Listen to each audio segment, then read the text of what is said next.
Ana tembungan di mana bumi dipijak, di situ langit disunggi. Sumbarmu lho. Apa sing kendel dhewe sak donya kuwi mung kowe piye? Dadi ora umuk sesongaran kaya dapurmu kuwi, Mas. Saiki arep ngejak apa? Ngejak kepiye? Semangke ya no, padangan ya wani, petengan ya kok disentri. Yen ora kowe wani nantang karo Prabu Jaya Lengkara, apamu sing tak wedeni?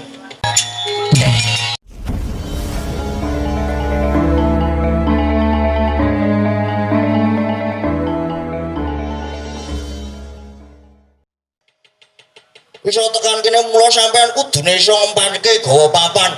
Ana tembungan di mana bumi dipijak, di situ langit disunggi. Jinjing, jinjing. Ngono dadi kowe iki manut karo budayane wong kene, Mas. Ora kok budayamu digawa rene iki aja. Tur meneh adile wong milih disili, nek ora disili ya wis. Nek utang adile diutangi, nek ora diutangi ya kudu diterima. Ora terus kok njur maksa. Kowe arep boyong bapakku, mongko bapak lagi ribet kok kowe malah mureng-mureng. Nek ora gelem tak boyong, karang kadempel arep tak obong. Sumbarmu lho. Apa sing kendel dhewe sak donya kuwi mung kowe piye? Mas. Wong karang kadempel kene iki ya wong kendel-kendel kabeh. Ning ora tau ngetoki kendelane, mergo kene do menggunakan ilmu padi. Ilmu padi ki apa, Gong? Ilmu padi ki nek wis tuwa terus diliwet. Oh, tuh. Terus aku ana ilmu siji, tak terlihat tapi selalu berkembang. Ilmu apa kuwi? Ana lah. Dicerna dhewe-dhewe. Nek ilmu padi mau kuwi semakin berilmu semakin menunduk. Nah, tegas kuwi iku tegas kowe alah. Tegas iki kowe. Ayo, wis kono diteruske. Semakin berilmu semakin menunduk. Bener. Dadi ora umuk sesongaran kaya dapurmu kuwi, Mas. Kene iki wong sopan-sopan, kene iki wong pinter, wong ampuh. Sing jeneng wong pinter, wong ampuh kuwi nek nang kene malah tenang, anteng. Nek ana wong digdaya kok pencilaan, pecicilan, ki asline marah ringkih, genah ringkih.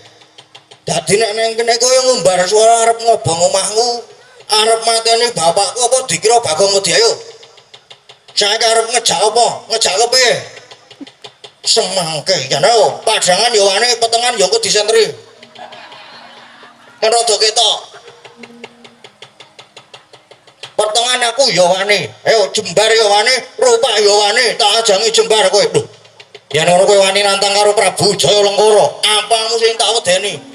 Wis jelas-jelas aku kaya ngene iki. Apa dikira Bagong Medyayu? Wah, lah dalan ngono Bagong anake Semar dadi pepalang. Lah ya kena dadi pepalang aku kuwi Bagong anake Semar. Saiki sirmu piye, Mas?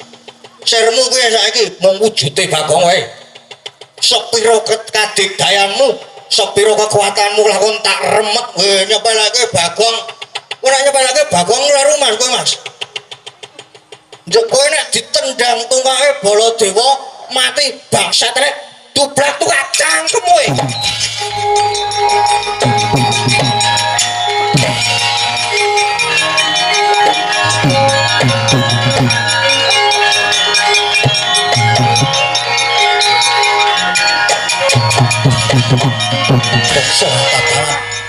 Durung ngerti sapa aku.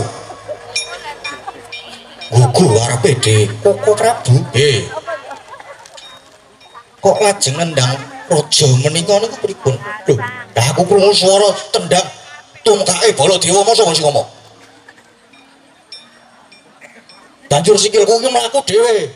Aku ora ngerti.